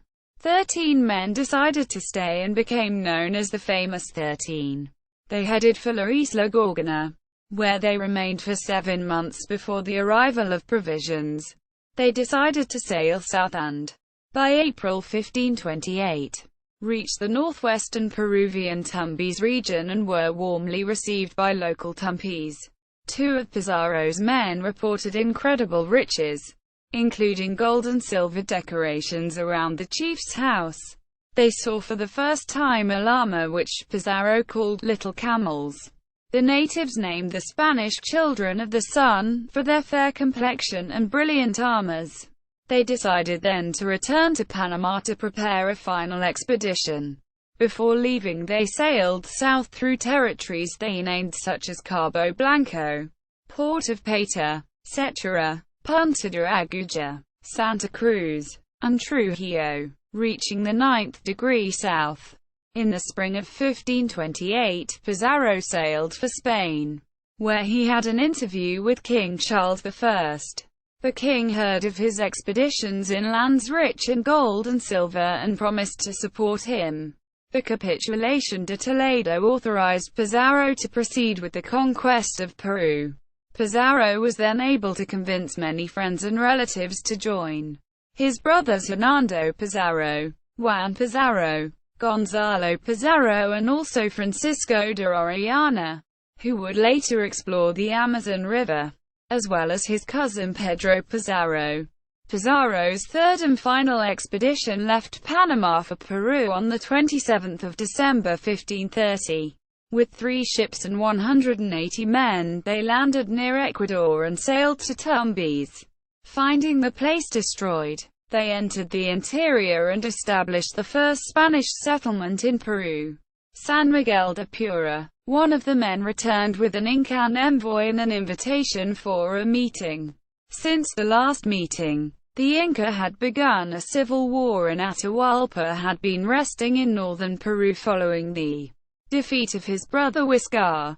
After marching for 2 months, they approached Atahualpa. He refused the Spanish, however, saying he would be no man's tributary. There were fewer than 200 Spanish to his 80,000 soldiers. But Pizarro attacked and won the Incan army in the Battle of Cajamarca, taking Atahualpa captive at the so-called ransom room. Despite fulfilling his promise of filling 1 room with gold and 2 with silver, he was convicted for killing his brother and plotting against Pizarro, and was executed. In 1533, Pizarro invaded Cuzco with indigenous troops and wrote to King Charles I, "This city is the greatest and the finest ever seen in this country or anywhere in the Indies. It is so beautiful and has such fine buildings that it would be remarkable even in Spain." After the Spanish had sealed the conquest of Peru, Jaya in fertile Mantero Valley was established as Peru's provisional capital. But it was too far up in the mountains, and Pizarro founded the city of Lima on 18 January 1535, which Pizarro considered one of the most important acts in his life. New trade routes. 1542 to 1565. In 1543, 3 Portuguese traders accidentally became the first Westerners to reach and trade with Japan, according to Fernão Mendes Pinto, who claimed to be in this journey. They arrived at Tanegashima, where the locals were impressed by firearms that would be immediately made by the Japanese on a large scale. The Spanish conquest of the Philippines was ordered by Philip II of Spain, and André de Urdaneta was the designated commander. Urdaneta agreed to accompany the expedition but refused to command, and Miguel López de Legazpi was appointed instead. The expedition set sail on November 1564. After spending some time on the islands, Legazpi sent Urdaneta back to find a better return route. Urdaneta set sail from San Miguel on the island of Cebu on June 1, 1565, but was obliged to sail as far as 38 degrees north latitude to obtain favorable winds. He reasoned that the trade winds of the Pacific might move in a gyre as the Atlantic winds did. If in the Atlantic, ships made the Volta de Mar to pick up winds that would bring them back from Madeira, then, he reasoned, by sailing far to the north before heading east, he would pick up trade winds to bring him back to North America. His hunch paid off, and he hit the coast near Cape Mendocino, California, then followed the coast south. The ship reached the port of Acapulco on October 8, 1565, having traveled 12,000 miles, 19,312 kilometers, in 130 days. 14 of his crew died. Only Urdaneta and Felipe de Salcedo, nephew of López de Legazpi, had strength enough to cast the anchors. Thus, a cross-Pacific Spanish route was established between Mexico and the Philippines. For a long time these routes were used by the Manila galleons, thereby creating a trade link joining China, the Americas, and Europe via the combined trans-Pacific and transatlantic routes. Northern European involvement. 1595 17th century. Nations outside Iberia refused to acknowledge the Treaty of Tordesillas. France, the Netherlands and England each had a long maritime tradition and had been engaging in privateering. Despite Iberian protections, the new technologies and maps soon made their way north. In 1568 the Dutch rebelled against the rule of Philip II of Spain, leading to the 80 Years' War. War between England and Spain also broke out. In 1580 Philip II became King of Portugal. As heir to the crown, the combined empires were simply too big to go unchallenged by European rivals. Philip's troops conquered the important trading cities of Bruges and Ghent. Antwerp, then the most important port in the world, fell in 1585. Protestant population was given 2 years to settle affairs before leaving the city. Many settled in Amsterdam. Those were mainly skilled craftsmen, rich merchants of the port cities, and refugees that fled religious persecution, particularly Sephardi Jews from Portugal and Spain, and, later, the Huguenots from France. The Pilgrim Fathers also spent time there before going to the New World. This mass immigration was an important driving force. A small port in 1585, Amsterdam quickly transformed into one of the most important commercial centers in the world. After the defeat of the Spanish Armada in 1588, there was a huge expansion of maritime trade. The emergence of Dutch maritime power was swift and remarkable. For years Dutch sailors had participated in Portuguese voyages to the east, as able seafarers and keen mapmakers. In 1592, Cornelis de Houtman was sent by Dutch merchants to Lisbon, to gather as much information as he could about the Spice Islands. In 1595, merchant and explorer Jan Huygen van Linschoten, having travelled widely in the Indian Ocean at the service of the Portuguese, published a travel report in Amsterdam. The Reisgeschrift van Navigation der Portugaloises in Oriënten, report of a journey through the navigations of the Portuguese in the East. This included vast directions on how to navigate between Portugal and the East Indies and to Japan. That same year Houtman followed this directions in the Dutch first exploratory travel that discovered a new sea route, sailing directly from Madagascar to Sunda Strait in Indonesia and signing a treaty with the Banten Sultan. Dutch and British interest fed on new information led to a movement of commercial expansion, and the foundation of English 1600 and Dutch 1602 chartered companies. Dutch, French, and English sent ships which flouted the Portuguese monopoly, concentrated mostly on the coastal areas, which proved unable to fend such a vast and dispersed venture. Exploring North America. The 1497 English expedition led by Italian-Venetian John Cabot, Giovanni Cabotu, was the first of a series of French and English missions exploring North America. Spain put limited efforts into exploring the northern part of the Americas, as its resources were concentrated in Central and South America where more wealth had been found. These expeditions were hoping to find an oceanic northwest passage to Asian trade. This was never discovered, but other possibilities were found, and in the early 17th century colonists from a number of northern European states began to settle on the east coast of North America. In 1520 to 1521, the Portuguese João Alvares Fagans, accompanied by couples of mainland Portugal and the Azores, explored Newfoundland and Nova Scotia, possibly reaching the Bay of Fundy on the Minas Basin, and established a fishing colony on the Cape Breton island that would last until at least 1570s and near the end of the century. In 1524, Italian Giovanni da Verrazzano sailed at the behest of Francis I of France, who was motivated by indignation over the division of the world between Portuguese and Spanish.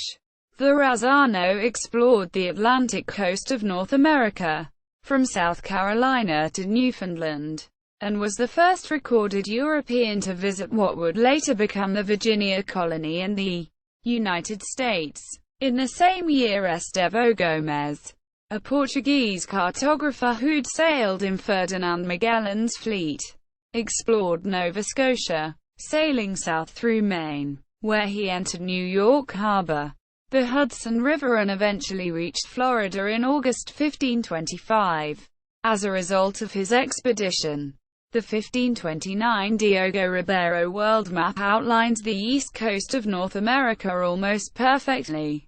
From 1534 to 1536, French explorer Jacques Cartier, believed to have accompanied Verrazano to Nova Scotia and Brazil, was the first European to travel inland in North America, describing the Gulf of St. Lawrence, which he named the country of Canadas, after Iroquois names, claiming what is now Canada for Francis I of France. Europeans explored the Pacific coast beginning in the mid-16th century. Francisco de Irala explored the Pacific coast of present-day Mexico, including the Gulf of California, proving that Baja California was a peninsula despite his discoveries. The myth persisted in Europe that California was an island. His account provided the first recorded use of the name of California. João Rodrigues Cabrillo, a Portuguese navigator sailing for the Spanish crown, was the first European to set foot in California, landing on September 28, 1542 on the shores of San Diego Bay and claiming California for Spain. He also landed on San Miguel, one of the Channel Islands, and continued as far as Point Reyes. After his death, the crew continued exploring as far north as Oregon. The English Francis Drake sailed along the coast in 1579 somewhere north of Cabrillo's landing site. The actual location of Drake's landing was secret and is still undetermined, and claimed the land for England, calling it Nova Albion. The term, Nova Albion, was therefore used on many European maps to designate territory north of the Spanish settlements. Between 1609 and 1611, after several voyages on behalf of English merchants to explore a prospective northeast passage to India, Kingdom of England's Henry Hudson, under the auspices of the Dutch East India Company, VOC, explored the region around present-day New York City. While looking for a western route to Asia, he explored the Hudson River and laid the foundation for Dutch colonization of the region. Hudson's final expedition ranged farther north in search of the Northwest Passage, leading to his discovery of the Hudson Strait and Hudson Bay. After wintering in the James Bay, Hudson tried to press on with his voyage in the spring of 1611, but his crew mutinied and they cast him adrift. Search for a northern route. France, the Netherlands, and England were left without a sea route to Asia, either via Africa or South America. When it became apparent that there was no route through the heart of the Americas, attention turned to the possibility of a passage through northern waters, which English called the Northwest Passage.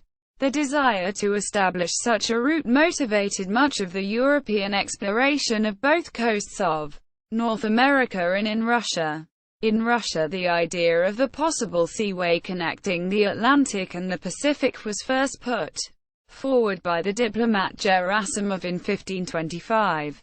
Although Russian settlers on the coast of the White Sea, the Pomors, had been exploring parts of the route as early as the 11th century. In 1553, English explorer Hugh Willoughby with chief pilot Richard Chancellor were sent out with 3 vessels in search of a passage by London's Company of Merchant Adventurers to new lands. During the voyage across the Barents Sea, Willoughby thought he saw islands to the north, and islands called Willoughby's Land were shown on maps published by Plancius and Mercator into the 1640s. The vessels were separated by terrible whirlwinds in the Norwegian Sea, and Willoughby sailed into a bay near the present border between Finland and Russia. His ships with the frozen crews, including Captain Willoughby and his journal, were found by Russian fishermen a year later. Richard Chancellor was able to drop anchor in the White Sea and trudge his way overland to Moscow, and Ivan the Terrible's court. opening trade with Russia, and the Company of Merchant Adventurers became the Muscovy Company. Barent SZ, Arctic exploration equals. 5 June 1594. Dutch cartographer Willem Barent SZ departed from Texel in a fleet of 3 ships to enter the Kara Sea, with the hopes of finding the northeast passage above Siberia. At Williams Island the crew encountered a polar bear for the first time. They managed to bring it on board, but the bear rampaged and was killed. Barent SZ reached the west coast of Novaya Zemlya and followed it northward, before being forced to turn back in the face of large icebergs. The following year, Prince Maurice of Orange named him chief pilot of a new expedition of 6 ships, loaded with merchant wares that the Dutch hoped to trade with China. The party came across Samoyed wild men, but eventually turned back upon discovering the Kara Sea frozen. In 1596, the States General offered a high reward for anybody who successfully navigated the Northeast Passage. The Town Council of Amsterdam purchased and outfitted 2 small ships, captained by Jan Rijp and Jacob van Heemskerk, to search for the elusive channel. Under the command of Barents, they set off on May, and on June discovered Bear Island and Spitsbergen.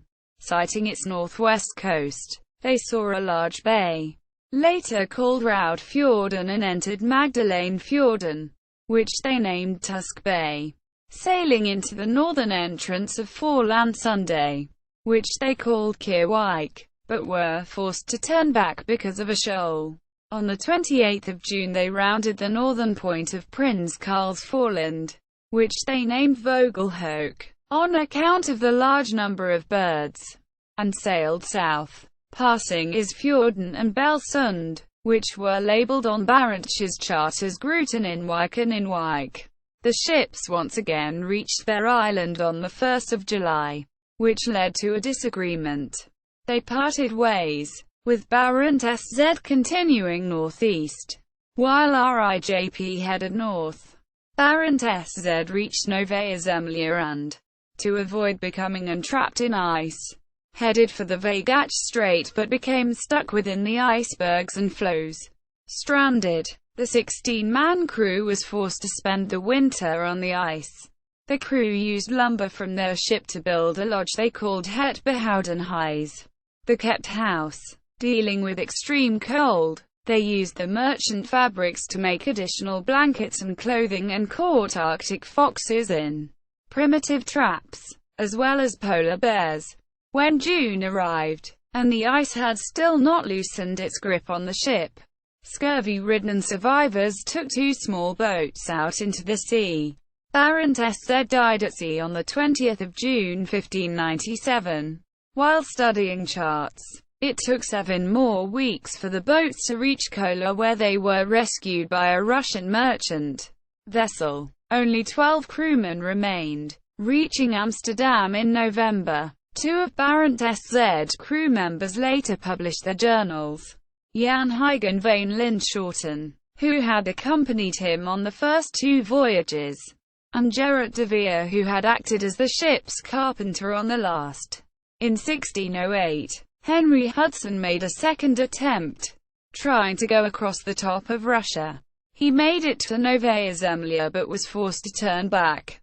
Between 1609 and 1611, Hudson, after several voyages on behalf of English merchants to explore a prospective northern sea route to India, explored the region around modern New York City while looking for a western route to Asia under the auspices of the Dutch East India Company, VOC, Dutch Australia and New Zealand.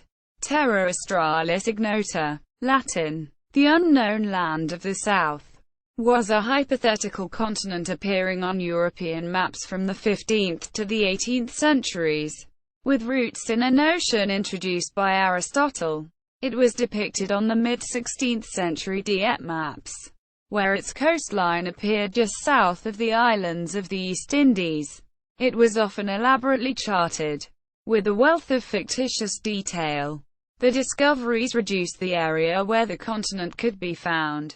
However, many cartographers held to Aristotle's opinion, like Gerardus Mercator, 1569, and Alexander Dalrymple. Even Sir Laters 1767 argued for its existence, with such arguments as that there should be a large landmass in the southern hemisphere as a counterweight to the known landmasses in the northern hemisphere.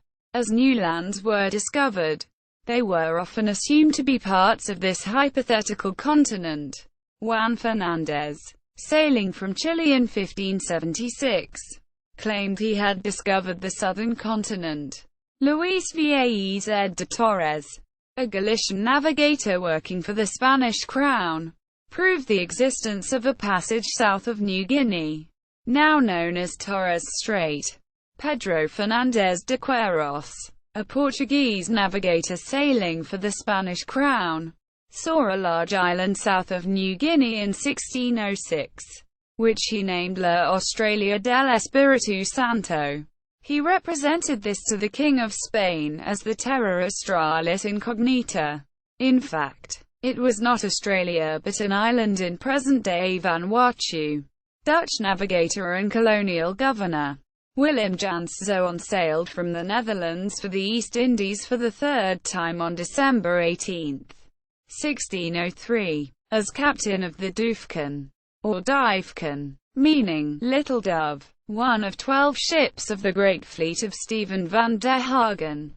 Once in the Indies, Jansz Zoon was sent to search for other outlets of trade, particularly in the Great Land of Nova Guinea and other east and southlands. On November 18, 1605, the Duifken sailed from Bantam to the coast of western New Guinea. Jansz Zoon then crossed the eastern end of the Arafura Sea, without seeing the Torres Strait, into the Gulf of Carpentaria. On February 26, 1606, he made landfall at the Pennefather River on the western shore of Cape York in Queensland, near the modern town of Weipa. This is the first recorded European landfall on the Australian continent. Jansz Zoon proceeded to chart some 320 kilometers, 199 miles, of the coastline, which he thought was a southerly extension of New Guinea. In 1615, Jacob Lemaire and Willem Schouten's rounding of Cape Horn proved that Tierra del Fuego was a relatively small island. In 1642–1644, Abel Tasman, also a Dutch explorer and merchant in the service of the VOC, circumnavigated New Holland, proving that Australia was not part of the mythical southern continent. He was the first known European expedition to reach the islands of Van Diemen's Land, now Tasmania, and New Zealand, and to sight the Fiji Islands, which he did in 1643. Tasman, his navigator Vischer, and his merchant Gill Simmons also mapped substantial portions of Australia, New Zealand and the Pacific Islands. Russian exploration of Siberia, 1581–1660. In the mid-16th century, the Tsardom of Russia conquered the Tatar Khanates of Kazan and Astrakhan, thus annexing the entire Volga region and opening the way to the Ural Mountains.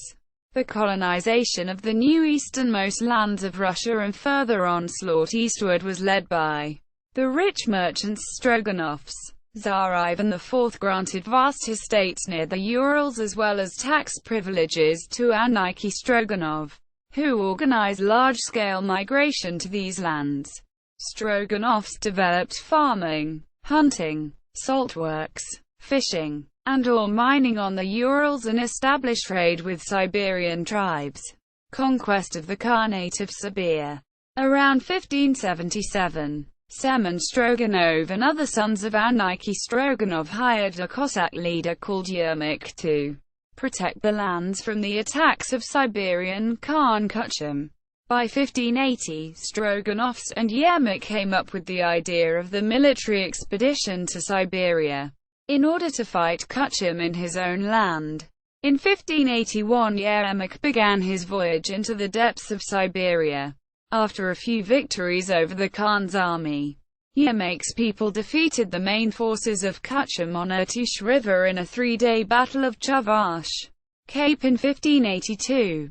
The remains of the Khan's army retreated to the steppes, and thus Yermak captured the Siberia Khanate, including its capital Kashlik near modern Tobolsk. Kuchum still was strong and suddenly attacked Yermak in 1585 in the dead of night, killing most of his people. Yermak was wounded and tried to swim across the Wagay River, Irtysh's tributary, but drowned under the weight of his own chain mail. The Cossacks had to withdraw from Siberia completely. But thanks to Yermak's having explored all the main river routes in West Siberia, Russians successfully reclaimed all his conquests just several years later. Siberian river routes. In the early 17th century, the eastward movement of Russians was slowed by the internal problems in the country during the time of troubles. However, very soon the exploration and colonization of the huge territories of Siberia was resumed, led mostly by Cossacks hunting for valuable furs and ivory. While Cossacks came from the southern Urals, another wave of Russians came by the Arctic Ocean. These were Pomors from the Russian north, who already had been making fur trade with Mongols in the north of the western Siberia for quite a long time. In 1607 the settlement of Turkhansk was founded on the northern Yenisei River, near the mouth of Lower Tunguska, and in 1619 Yeniseiski Ostrog was founded on the Middle Yenisei at the mouth of the Upper Tunguska. Between 1620 and 1624 a group of fur hunters led by Demet Piander left Turkhansk and explored some 1,430 miles, 2,301 kilometers, of the lower Tunguska, wintering in the proximity of the Viliwi and Lena rivers. According to later legendary accounts, folk tales collected a century after the fact, Piander discovered the Lena River. He allegedly explored some 1,500 miles, 2,414 kilometers, of its length, reaching as far as central Yakutia. He returned up the Lena until it became too rocky and shallow, and portaged to the Angara River. In this way, Piander may have become the first Russian to meet Yakuts and Buryats. He built new boats and explored some 870 miles, 1,400 kilometers, of the Angara, finally reaching Yeniseisk on discovering that the Angara, a Buryat name, and Upper Tunguska, Verkhnaya Tunguska, as initially known by Russians, are one and the same river. In 1627 Pyotr Bakatov was appointed Yenisei voivoda in Siberia. He successfully carried out the voyage to collect taxes from Zabaikalli Buryats, becoming the first Russian to step in Buryatia. He founded the first Russian settlement there, Rybinsky Ostrog. Bakatov was sent to the Lena River in 1631. Where in 1632 he founded Yakutsk and sent his Cossacks to explore the Eldon and farther down the Lena, to found new fortresses, and to collect taxes. Yakutsk soon turned into a major starting point for further Russian expeditions eastward, southward and northward. Maxim Pafilyev, who earlier had been one of the founders of Yeniseisk, founded Bratsky Ostrog on the Angara in 1631, and in 1638 he became the first Russian to step into Transbaikalia, traveling there from Yakutsk. In 1643 Kubat Ivanov led a group of Cossacks from Yakutsk to the south of the Baikal Mountains and discovered Lake Baikal, visiting its Olkhorn Island. Later Ivanov made the first chart and description of Baikal.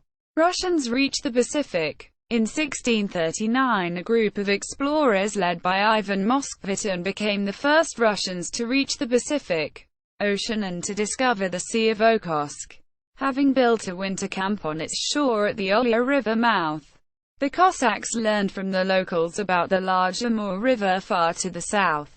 In 1640 they apparently sailed south explored the southeastern shores of the Okhotsk Sea, perhaps reaching the mouth of the Amur River and possibly discovering the Shantar Islands on their way back. Based on Moskvitin's account, Kubat Ivanov drew the first Russian map of the Far East in 1642.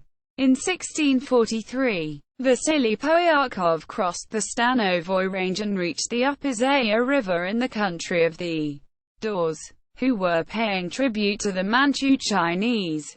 After wintering in 1644, Poyarkov pushed down the Zaya and became the first Russian to reach the Amur River. He sailed down the Amur and finally discovered the mouth of that great river from land. Since his Cossacks provoked the enmity of the locals behind, Poyarkov chose a different way back. They built boats and in 1645 sailed along the Sea of Okhotsk coast to the Ulya River and spent the next winter in the huts that had been built by Ivan Moskvitin 6 years earlier. In 1646 they returned to Yakutsk. In 1644 Mikhail Stadukhin discovered the Kolyma River and founded Syrodnik-Olimsk. A merchant named Fedot Alexeyev Popov organized a further expedition eastward, and Semyon Dezhnyov became a captain of one of the Kochi. In 1648 they sailed from Syrodnik-Olimsk down to the Arctic and after some time they rounded Cape Dezhnyov, thus becoming the first explorers to pass through the Bering Strait and to discover Chukotka and the Bering Sea. All their Kochi and most of their men, including Popov himself, were lost in storms and clashes with the natives. A small group led by Dezhnyov reached the mouth of the Anadyr River and sailed up it in 1649. Having built new boats from the wreckage, they founded Anadyrsk and were stranded there, until Stadukhin found them, coming from Kolyma by land. Subsequently, Stadukhin set off south in 1651 and discovered Penjin Bay on the northern coast of the Okhotsk Sea. He also may have explored the western shores of Kamchatka. In 1649–50 Yerofey Khabarov became the second Russian to explore the Amur River. Through Lyokma, Tungla and Shilka rivers he reached Amur, Doria, returned to Yakutsk and then back to Amur with a larger force in 1650–53. This time he was met with armed resistance. He built winter quarters at Albazan, then sailed down Amur and found Oshonsk, which preceded the present-day Khabarovsk, defeating or evading large armies of Dorian Manchu Chinese and Koreans on his way. He charted the Amur in his draft of the Amur River. Subsequently, Russians held on to the Amur region until 1689, when by the Treaty of Nerchinsk this land was assigned to Chinese Empire. It was returned, however, by the Treaty of Agun in 1858. In 1659–65 Kubat Ivanov was the next head of Anadyrsky Ostrog after Semyon Dezhnyov. In 1660 he sailed from Anadyr Bay to Cape Dezhnyov. Atop his earlier pioneering charts, Ivanov is credited with creation of the early map of Chukotka and Bering Strait, which was the first to show on paper, very schematically, the yet undiscovered Wrangel Island, both Diomede Islands and Alaska, based on the data collected from the natives of Chukotka. So, by the mid-17th century, Russians established the borders of their country close to modern ones, and explored almost the whole of Siberia, except the eastern Kamchatka and some regions north of the Arctic Circle. The conquest of Kamchatka later would be achieved in the early 1700s by Vladimir Atlasov, while the discovery of the Arctic coastline and Alaska would be completed by the Great Northern Expedition in 1733–1743. Global impact. European overseas expansion led to the contact between the Old and New Worlds, producing the Columbian Exchange, named after Columbus. It involved the transfer of goods unique to one hemisphere to another. Europeans brought cattle, horses, and sheep to the New World, and from the New World Europeans received tobacco, potatoes and maize. Other items becoming important in global trade were the sugarcane and cotton crops of the Americas, and the gold and silver brought from the Americas not only to Europe but elsewhere in the Old World. The new transoceanic links and their domination by the European powers led to the age of imperialism, where European colonial powers came to control most of the planet. The European appetite for trade, commodities, empire and slaves greatly affected many other areas of the world. Spain participated in the destruction of aggressive empires in the Americas, only to substitute its own, and forcibly replace the original religions. The pattern of territorial aggression was repeated by other European empires, most notably the Dutch, Russian, French and British. Christianity replaced older, pagan rituals, as were new languages, political and sexual cultures, and in some areas like North America, Australia, New Zealand and Argentina, the indigenous peoples were abused and driven off most of the lands, being reduced to small, dependent minorities. Similarly, in coastal Africa, local states supplied the appetite of European slave traders, changing the complexion of coastal African states and fundamentally altering the nature of African slavery, causing impacts on societies and economies deep inland. See Atlantic slave trade. Aboriginal peoples were living in North America at this time and still do today. There were many conflicts between Europeans and natives. The Europeans had many advantages over the natives. They gave them diseases that they had not been exposed to before, and this wiped out 50 to 90% of their population. See Population History of Indigenous Peoples of the Americas.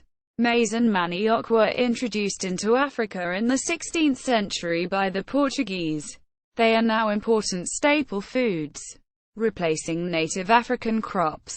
Alfred W. Crosby speculated that increased production of maize, manioc, and other New World crops led to heavier concentrations of population in the areas from which slavers captured their victims. In the 16th century economy of China, the Ming dynasty was stimulated by trade with the Portuguese, Spanish, and Dutch. China became involved in a new global trade of goods, plants, animals, and food crops known as the Columbian Exchange.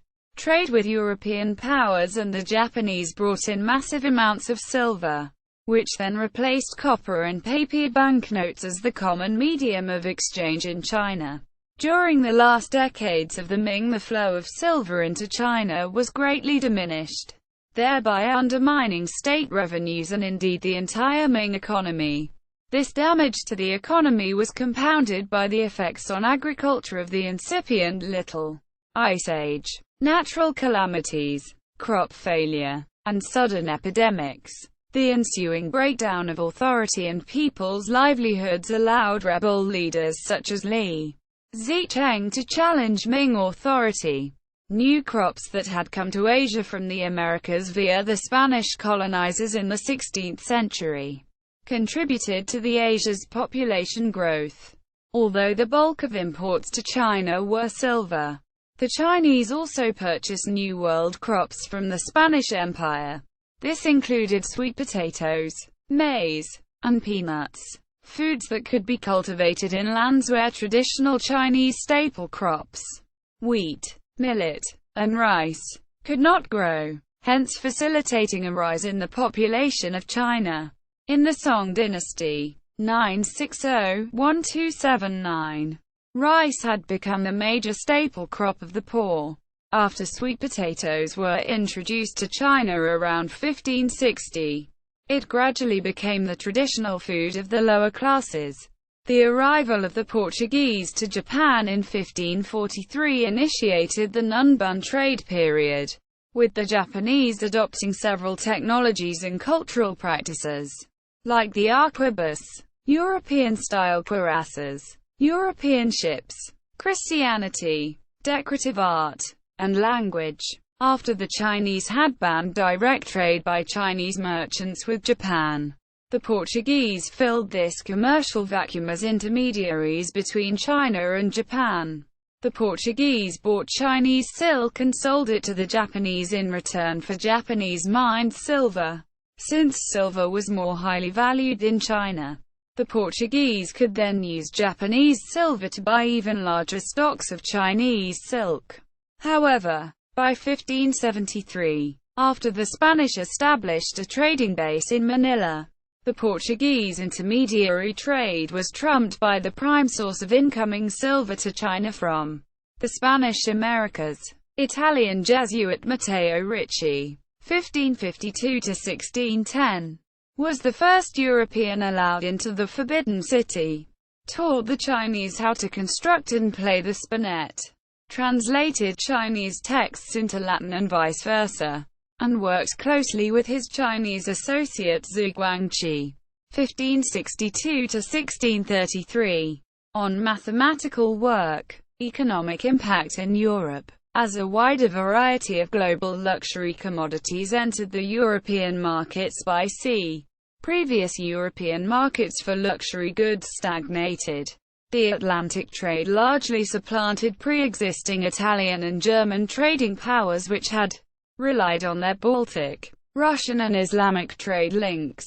The new commodities also caused social change, as sugar, spices, silks and China wares entered the luxury markets of Europe. The European economic center shifted from the Mediterranean to Western Europe. The city of Antwerp, part of the Duchy of Brabant, became the center of the entire international economy, and the richest city in Europe at this time. Centered in Antwerp first and then in Amsterdam, Dutch Golden Age was tightly linked to the Age of Discovery. Francesco Guicciardini, a Venetian envoy, stated that hundreds of ships would pass Antwerp in a day, and 2,000 carts entered the city each week. Portuguese ships laden with pepper and cinnamon would unload their cargo, with many foreign merchants resident in the city and governed by an oligarchy of banker aristocrats forbidden to engage in trade. The economy of Antwerp was foreigner-controlled, which made the city very international, with merchants and traders from Venice, Ragusa, Spain and Portugal, and a policy of toleration, which attracted a large Orthodox Jewish community. The city experienced three booms during its golden age. The first based on the pepper market, a second launched by New World silver coming from Seville, ending with the bankruptcy of Spain in 1557, and a third boom, after the Treaty of Cato Cambrasi, in 1559, based on the textiles industry. Despite initial hostilities, by 1549 the Portuguese were sending annual trade missions to Shangshuan Island in China. In 1557 they managed to convince the Ming court to agree on a legal port treaty that would establish Macau as an official Portuguese trade colony. The Portuguese Fray Gaspar da Cruz, c. 1520 February 5, 1570, wrote the first complete book on China and the Ming dynasty that was published in Europe. It included information on its geography, provinces, royalty, official class, bureaucracy, shipping, architecture, farming, craftsmanship, merchant affairs, clothing, religious and social customs, music and instruments, writing, education, and justice. From China their major exports were silk and porcelain, adapted to meet European tastes. The Chinese export porcelains were held in such great esteem in Europe that, in English, China became a commonly used synonym for porcelain. Crack porcelain, believed to be named after the Portuguese carracks in which it was transported, was among the first Chinese ware to arrive in Europe in mass quantities. Only the richest could afford these early imports.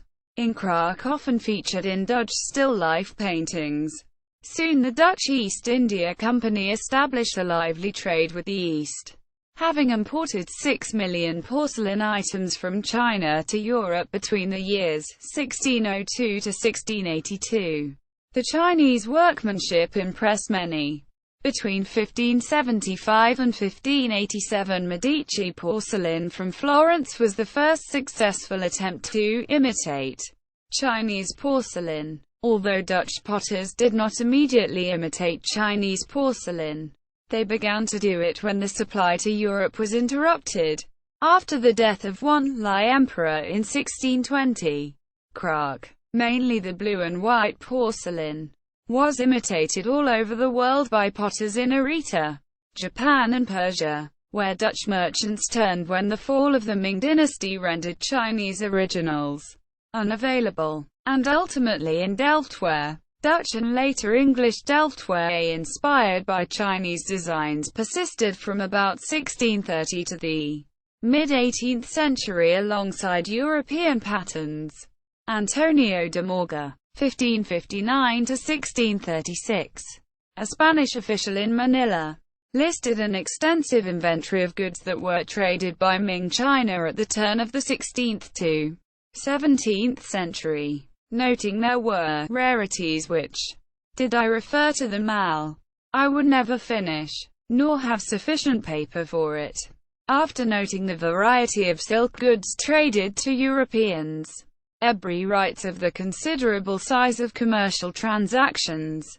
In one case, a galleon to the Spanish territories in the New World carried over 50,000 pairs of silk stockings. In return, China imported mostly silver from Peruvian and Mexican mines, transported via Manila. Chinese merchants were active in these trading ventures, and many emigrated to such places as the Philippines and Borneo to take advantage of the new commercial opportunities. The increase in wealth experienced by Spain coincided with a major inflationary cycle both within Spain and Europe, known as the Price Revolution.